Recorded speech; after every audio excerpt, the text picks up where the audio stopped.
Hello बच्चों, उम्मीद है आप सबको मेरे द्वारा पढ़े गए पाठ बहुत पसंद आ रहे होंगे और आप सबको समझ भी आ रहे होंगे। अगर आपको समझ आ रहे हैं और आप और भी सुनना चाहते हैं तो मेरे इस चैनल को सब्सक्राइब ज़रूर कर लें और अपने फ्रेंड्स के साथ मेरी वीडियो को शेयर ज़रूर करें। आगे मैं पढ़ती हूँ। संस्कार और भावना, लेखक विष्णु प्रभाकर।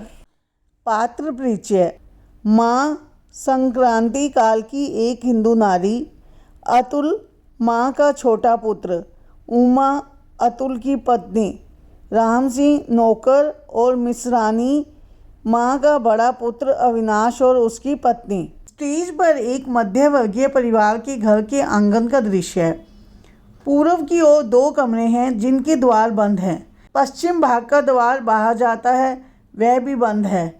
उत्तर भाग में रसोई के आगे बरामदा है।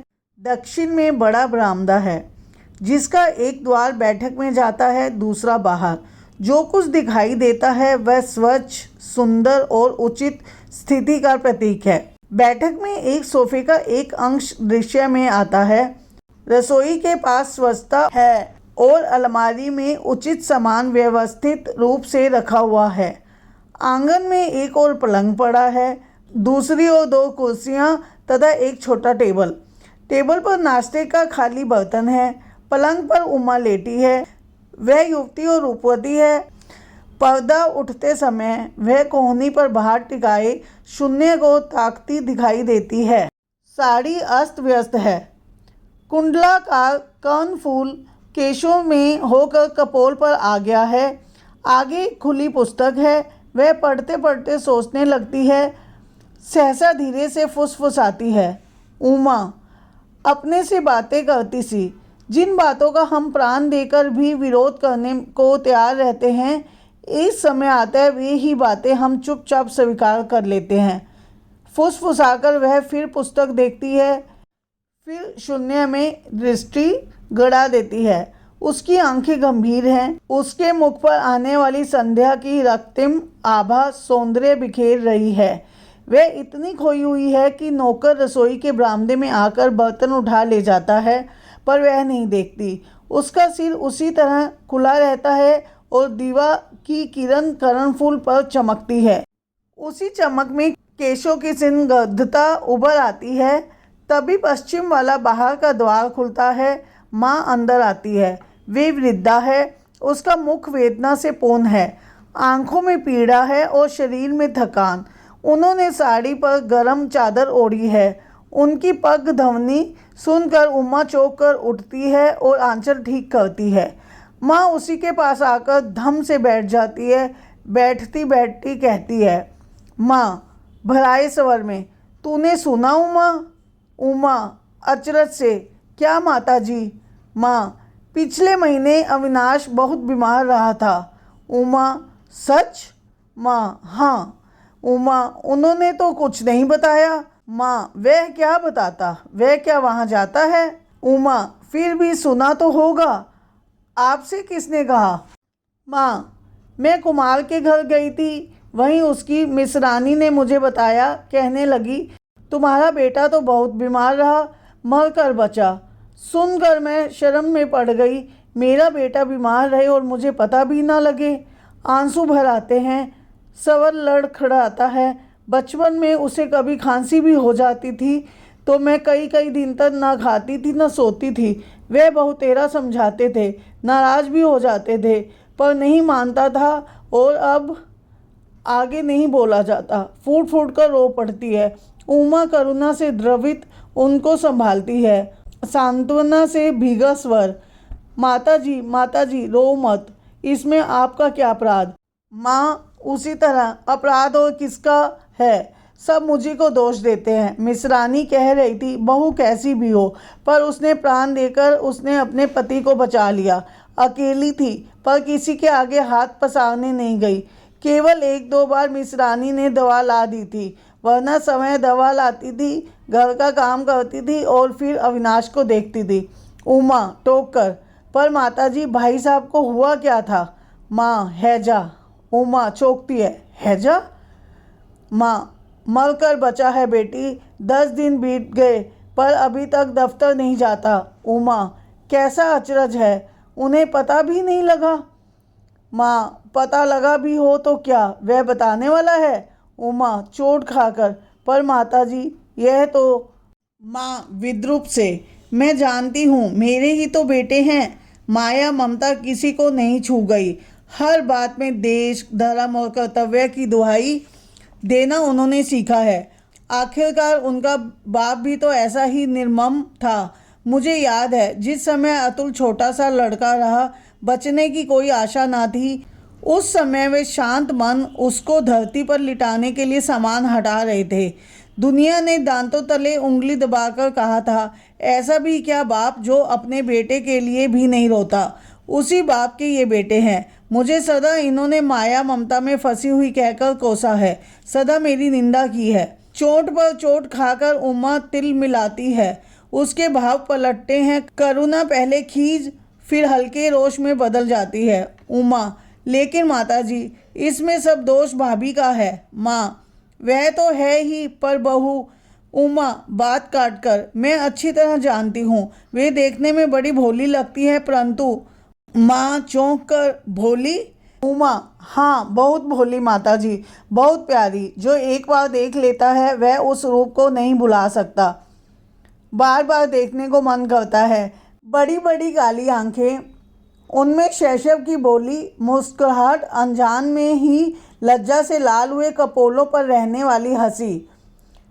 माँ और भी अचरज से, पर उमा, तूने क्या अविनाश की बहू को देखा है? उमा संभल कर, हाँ माताजी। माँ, कब? उमा, एक दिन जब आप उनसे गुस्सा होकर बहुत दुखी हो रही थी, तब मैं भाभी के पास गई थी। दोपहर का समय था, आप सो गई थी। सच माताजी, तब उनके रूप को देखकर मैं चौंक उठी थी। बंगाली इतने सुंदर होते हैं। मुझे देखकर वे मुस्कुराई और फिर गले में आंचल डालकर प्रणाम किया, और जब मैंने अपना परिचय दिया तो वह गदगद हो उठी, मुझे छाती से लगा लिया। माँ, वही विस्मय का स्वर, पर तूने मुझे कभी नहीं बताया। उमा बताना ही नहीं चाहती थी। माँ, क्यों? उमा, क्योंकि मैं उनसे लड़ने गई थी। माँ बोचक, लड़ने गई थी? उमा, जी हाँ, मैं उनसे लड़ने गई थी, क्योंकि वे आपके दुख का कारण थी। वे ना होती तो बड़े भैया आपसे अलग कैसे होते। यही बात मैंने उनसे भी कह दी थी। माँ उत्सुकता से, सच? उमा, जी हाँ। माँ, तब? उमा, तब पहले तो वे मेरी बात सुनकर मुस्कुरा दी, फिर बोली, इसमें मेरा क्या दोष है? यह तो। मुझे तब क्रोध आ रहा था। बात काट कर मैंने कहा, दोष तुम्हारा नहीं है तो किसका है? तुम ना चाहती तो बड़े भैया माँ को कैसे छोड़ देते? तुम अब भी चाहो तो सब कुछ ठीक हो सकता है। तुम उन्हें छोड़ सकती हो। तुम।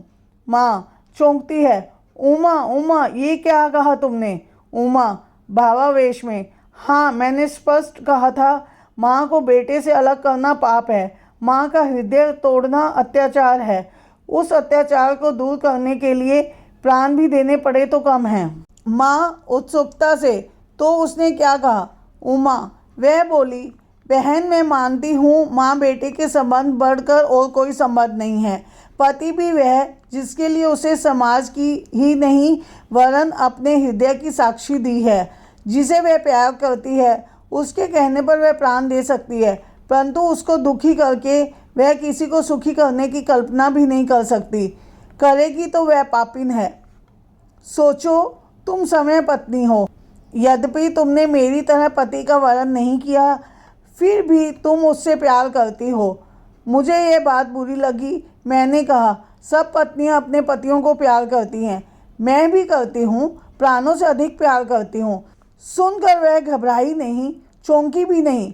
बोली, सबकी बात मैं नहीं जानती, इतना अधिकार मेरा नहीं है, पर मैं जानती हूँ तुम अपने पति को प्यार करती हो, तभी तो यहाँ आई हो। मैं अतुल को भी जानती हूँ, उनका भाई है वह, कई बार मेरे पास आया है। माँ हठात चौंक कर, अतुल वहाँ गया था? हाँ माताजी, उन्होंने यही कहा था मुझे भी अचरज हुआ। मैंने पूछा, वे यहाँ आते हैं? तो हंसकर बोली, डरो नहीं, वे भाई के पास नहीं आते, दफ्तर के काम से आते हैं। तुम्हारी बातें उन्होंने ही मुझे बताई हैं। मैं जानती हूँ तुम उन्हें प्यार करती हो। सोचो तो कोई तुमसे कहे तुम अतुल को छोड़ दो क्योंकि उनकी माँ या उनका परिवार इस विवाह से नाराज़ है, तो क्या तुम। मैं आगे न सुन सकी। मैंने चिल्लाकर कहा, भाभी बस करो। पर उन्होंने बात पूरी करने में दम लिया।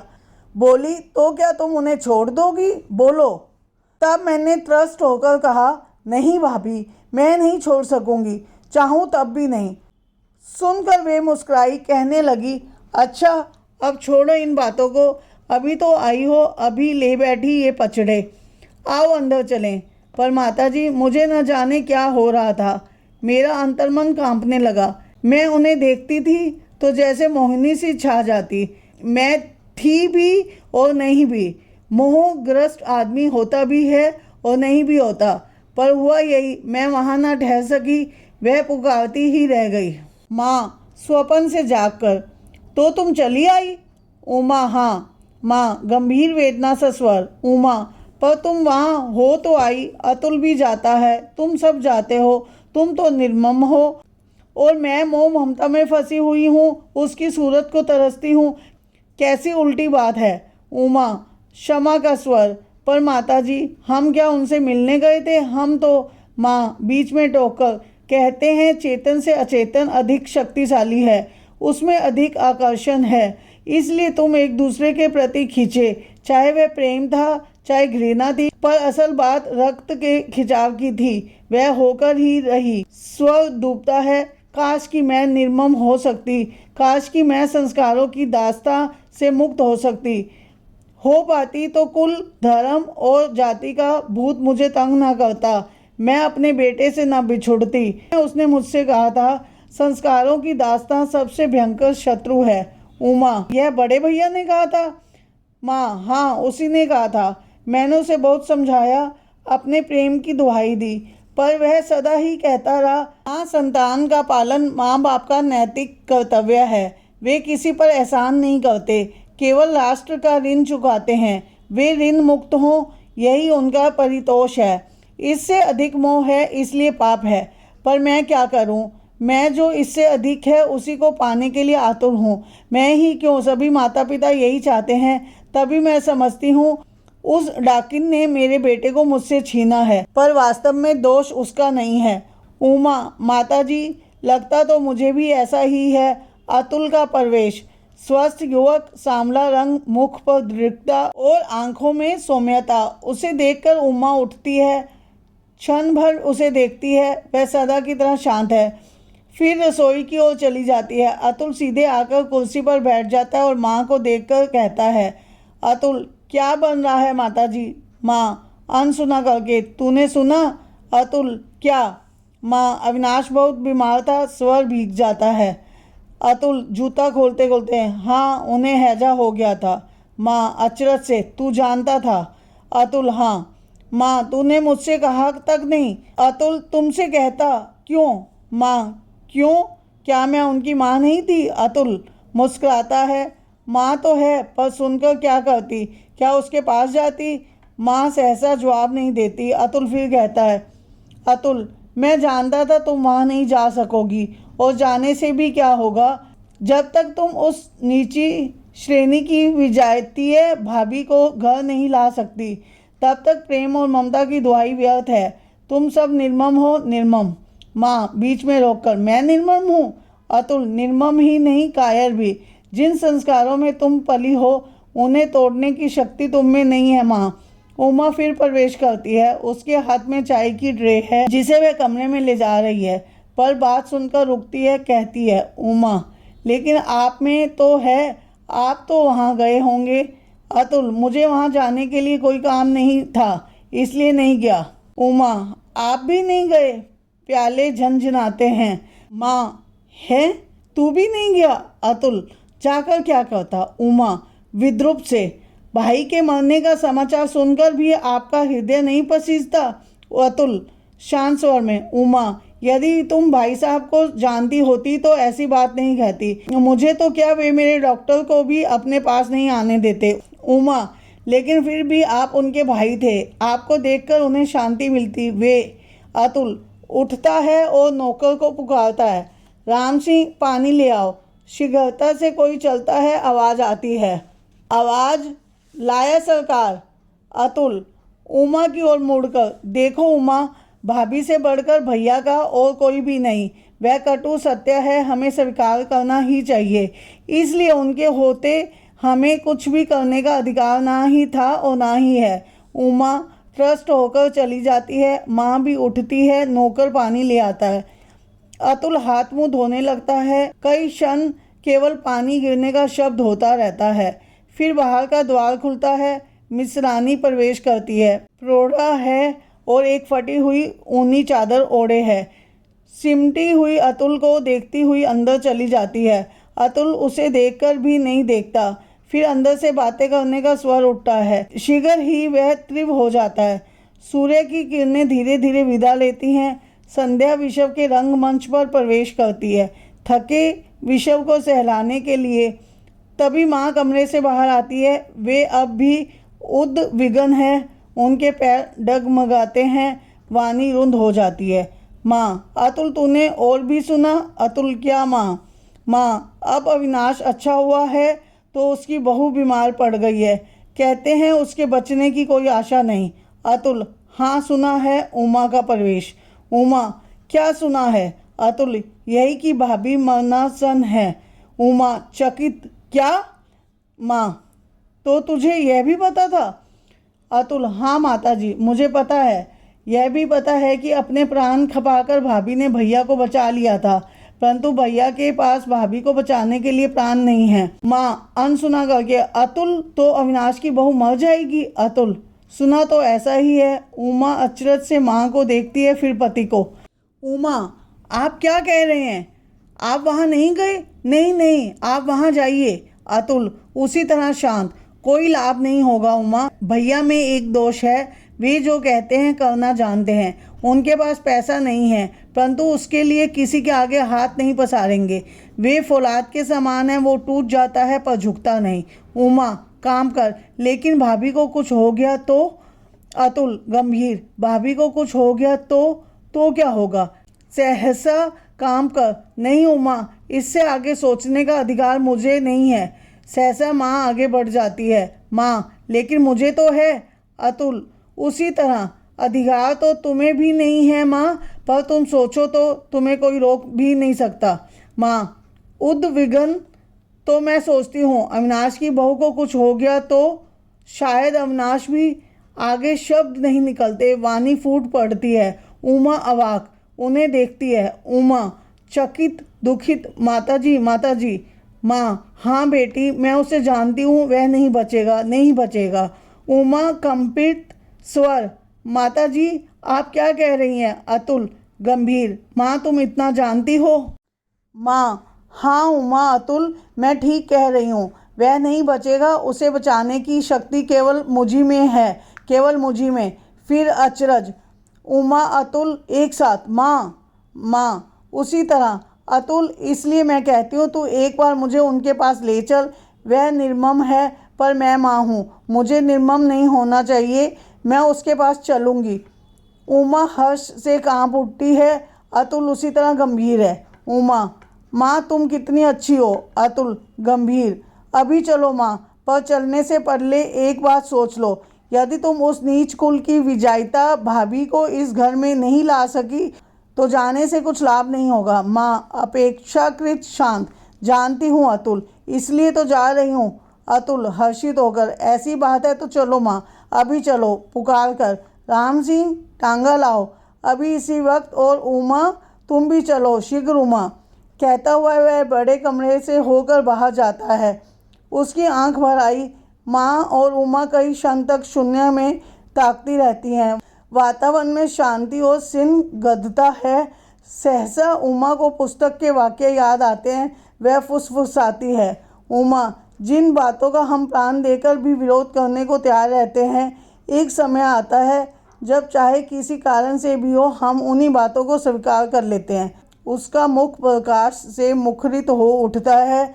नौकर ने पीछे से स्विच दबा दिया। यहीं पर पर्दा गिर जाता है।